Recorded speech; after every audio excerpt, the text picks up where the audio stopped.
কোচবিহারের মানুষের দীর্ঘদিনের দাবি মেনে নিউ চ্যাংড়াবান্ধা স্টেশনে পদাতিক এক্সপ্রেসের স্টপেজের সূচনা হলো আজ। স্টপেজের সূচনা করেন জলপাইগুড়ির সাংসদ ডাক্তার জয়ন্ত কুমার রায়। অনুষ্ঠানে উপস্থিত ছিলেন রেলের উচ্চপদস্থ আধিকারিকরা।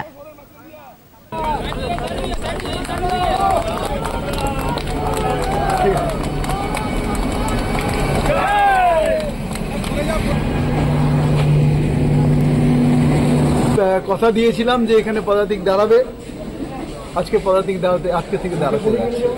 আমি আপনাদের এখানে যখন জানতে পারি যে এখানে অ্যাডিকুয়েট স্পেস নাই, এখানে প্ল্যাটফর্ম সেরকম অবস্থা নেই, প্ল্যাটফর্মটাকে বাড়ানো হয়েছে যাতে পদাতিক এক্সপ্রেসের মতো যেগুলো বড় বড় ট্রেন সেখানে দাঁড়ানো যায়, তারপরেই কিন্তু এটা চালু করা যায়।